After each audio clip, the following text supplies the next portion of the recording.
Bonjour tout le monde! Demain, c'est la journée du conte de fées. Alors aujourd'hui, on a décidé de vous faire une vidéo avec des recommandations de contes, que ce soit des contes classiques ou d'autres. Puis on va commencer maintenant. Excentrique. Voilà, c'est ça, plus excentrique. C'est parti. C'est parti! Alors moi je vais vous parler de The Magic Fish. Dans ce roman graphique, c'est l'histoire de Tin et sa mère In. Donc sa mère qui vient du Vietnam et qui ne parle que le vietnamien. Et du coup avec son fils, il s'approprie un moment le soir où Tin va lui lire des contes en anglais pour qu'elle pratique. Et puis que comme ça ils échangent et puis lui il va commencer à assimiler un peu le vietnamien. Et ce que j'ai trouvé vraiment bien dans cette lecture, c'est que c'est trois récits qui s'entremêlent et ça se voit vachement bien avec les couleurs. Donc en bleu, vous avez les contes à proprement parler. En rouge, vous avez les histoires, le présent, la vie réelle de cette famille. Et en jaune, c'est tout simplement le passé de la mère et ses origines, donc sa vie au Vietnam, etc. Et ce que je trouve vraiment bien, c'est que ça aborde quand même pas mal de thèmes assez importants qu'on aime beaucoup d'ailleurs, puisque c'est il parle de beaucoup de choses, donc de beaucoup de contes. Mais s'il y a bien quelque chose qu'il n'arrive pas à dire à sa mère, c'est que il aime les garçons. En plus, il sait même pas quel mot employer en vietnamien pour qu'elle comprenne bien ce qu'il essaye de lui dire. C'est vachement touchant. C'est très poétique, les dessins ils sont très magnifiques, vraiment. En fait, il y a une morale qui est intéressante puisque il y a pas mal donc il y a plusieurs contes qui sont énoncés dedans, qui sont racontés, mais en fait c'est pas forcément la fin classique de et ils vécurent heureux et eurent beaucoup d'enfants, voilà. Mais ça nous montre que même sans cette fin-là, on peut quand même en retirer des choses positives. Donc je vous la recommande vivement. Chez Ankama, Quentin. Tout ce qu'on a acheté sur le stand de Ankama cette année-là à Angoulême, c'est de sa faute. Voilà, mais lui il l'a pas acheté. Non, je crois qu'il l'avait pas lu. Il l'avait pas lu. Mais du coup, puisqu'on a parlé de et ils vécurent heureux et eurent beaucoup d'enfants, moi je vais vous parler de cette magnifique édition des contes de Perrault. Je me suis renseignée un petit peu sur cette édition-là. C'est une édition, celle-ci date du 3e trimestre de l'année 1971. Les éditions Michel de Lormeret. Imprimé en France, imprimé à Paris même, c'est une édition qui est magnifique. Alors il y a un jaspage complètement argenté, brillant, magnifique. Le papier est hyper épais. Trouver cette édition là, je ne sais pas si c'est compliqué. Parce que j'ai... peut-être un certain prix à mettre. Certainement un certain prix. Moi j'ai eu de la chance de le trouver dans un Gilbert Joseph, dans un bac à 5 €. Autant dire que moi c'est vraiment la beauté de l'objet et parce qu'on n'avait pas de contes classiques. Et je me suis dit, quitte à avoir des contes, autant qu'ils soient dans une belle édition. Et j'ai bien fait parce que là les seuls que j'ai trouvés qui sont...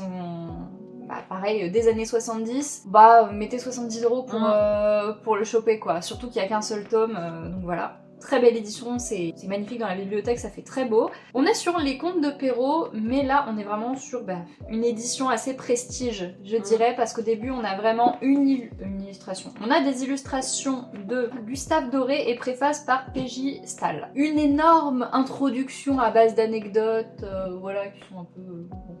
Ça rajoute rien au récit. Ensuite, on a les contes. Et à la fin, on a un peu des explications. C'est un peu un mélange entre une édition prestige de contes classiques et une édition pour enfants qui nous explique dans quel contexte, pourquoi ce texte-là et pourquoi pas un autre. Le contexte historique, c'était Le Roi Soleil et les Fables de La Fontaine. C'est pour le coup très chouette. Pourquoi le lien avec Ils vécurent heureux? C'est parce que les contes de Perrault avaient toujours cette morale et une fin, soit avec un mariage, soit avec des morts, soit il y avait vraiment une fin qui laissait place à une petite imagination, mais on n'était pas coupé dans le milieu de l'action avec une morale. C'est des textes qui, même si aujourd'hui, je ne sais pas trop si des enfants... Est-ce que ce serait adapté à des enfants? Si aujourd'hui c'est adapté à des enfants ou non, mais à l'époque c'était adapté à des enfants. À savoir que les contes de Perrault, c'est une version des contes, mais que vous aurez toujours les versions de Grimm et d'autres versions à travers le monde. Il n'y a pas qu'une seule version de Cendrillon. J'ai regardé tout à l'heure, il y a dans le monde et dans chaque région du monde, plus de 300 versions de Cendrillon. Il y a même une version corse, il va y avoir une version bretonne de Cendrillon. Et là vous pourrez découvrir ou redécouvrir du coup les contes de Perrault. Je pense que si vous voulez investir dans les contes, c'est un peu chiant à lire, mais si vous les achetez dans une belle édition, Ça reste les classiques quoi. Ça donne un petit truc, ça donne envie de le lire. Donc voilà, mettez un peu plus, on sait que c'est tombé dans le domaine public donc vous pouvez les lire gratuitement, mais honnêtement vous les lirez jamais si vous les lisez gratuitement vu que c'est dans le domaine public sur votre Kindle ou quoi. Achetez ou empruntez à la médiathèque un beau livre, ça sera mieux, vous resterez plus dans le thème, vous serez plus dans l'ambiance. Voilà, moi je conseille, c'est une belle redécouverte parce que c'est vrai qu'on lit ça au collège, en 5e ou en 6e, on apprend ce que c'est qu'un conte. Mais le revoir avec un œil d'adulte, c'est toujours différent et moi, je vous le conseille. On va passer à quelque chose de beaucoup plus léger. Savoir les bretonneries en 2 tomes. Alors, on va y suivre une journaliste qui va explorer la Bretagne en écoutant les récits d'un vieux breton pure souche. Elle va rencontrer au port de Cancale et c'est bourré d'humour noir. C'est vraiment marrant parce que ça va démystifier un peu toutes ces légendes bretonnes. Les dessins ils sont un peu old school, ça, mais c'est pas dérangeant quand c'est des petites histoires un peu comiques comme ça. Moi je trouve que c'est pas dérangeant. Et puis en fait si vous avez déjà fait un petit tour en Bretagne, vous allez probablement reconnaître des endroits. Par exemple, on parle du Val sans retour. Vous allez reconnaître des personnages. On va y retrouver tout ce qui est Lancelot, la Fée Morgane. On a aussi une histoire sur la Dame Blanche, les géants et voilà tout ce folklore breton. J'en dis pas plus parce que ça reste des formats BD très fines, donc il y a quand même, je pense, en tout une 15aine d'histoires, je dirais. Et voilà, si vous aimez la Bretagne, si vous avez envie de rigoler un petit peu, je vous recommande vivement les bretonneries. Mais faut aimer l'humour noir et il y a un peu de... C'est pas sanglant, tu vois, mais c'est... Non, mais c'est chez Fluide Glacial. Voilà, ça va au bout, quoi. Si vous connaissez les éditions Fluide Glacial, vous savez que voilà, c'est pas des éditions pour enfants, c'est des choses qui sont adressées aux adultes, sans forcément, même s'ils font beaucoup, sans forcément de notion de sexualité trashou. Voilà, Fluide Glacial, c'est vraiment des bandes dessinées, des magazines pour adultes, d'humour pour adultes. Et moi qui apprécie désormais grandement cette région, j'ai passé un bon moment, voilà. Et enfin, pour terminer, on va repasser... Moi, j'ai vraiment des livres avec des jaspages magnifiques. On a eu l'argenté, maintenant on a le doré. Tu veux dire que mes livres, ils sont dégueulasses, c'est ça? Non, mais j'avais pas vu que j'avais fait ce rapprochement-là. Et à la fin, il meurt de Lulubi.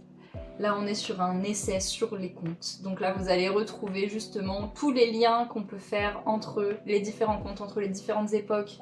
Pourquoi à cette époque-là, Perrault a écrit ses contes comme ça et pourquoi Grimm les a repris de cette façon-là en les simplifiant. Parce que, à savoir que dans les contes de Perrault, on a vraiment beaucoup de détails. On nous parle même de la moindre paillette sur un guéridon. Dans les contes de Grimm, c'est waouh, c'était beau. Voilà.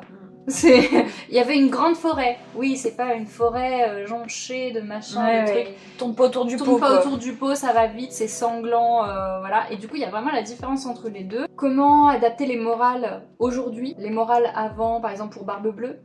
Voilà, qui est un conte affreux. En réalité, c'est horrible. Vraiment, qui est un conte horrible. Du coup, on a toutes les morales qu'on peut en tirer aujourd'hui, ce que ça reflète de la société. Hyper drôle, c'est... avec les dessins de Lulubi, ça rajoute vraiment quelque chose. Les chapitres sont assez courts, donc vous pouvez le lire entre guillemets facilement, mais faut s'accrocher quand même. En plusieurs fois, en plusieurs fois, 2-3 chapitres. Et si vous voulez aller plus loin, vous avez une application où vous pouvez scanner certaines pages pour avoir des informations complémentaires. C'est quand même un beau bébé.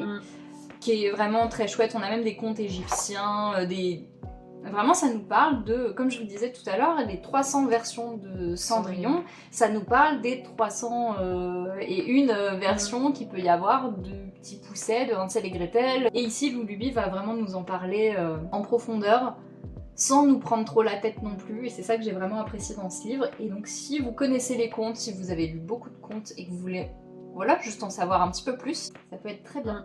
Moi je le conseille. Super, et c'était tout pour nous, c'était des petites recos du coup si vous avez envie de vous intéresser un peu plus aux contes. En tout cas, c'était que des bonnes lectures. Ah ouais, pour chacune, donc voilà. On se dit à la prochaine. Salut. Salut.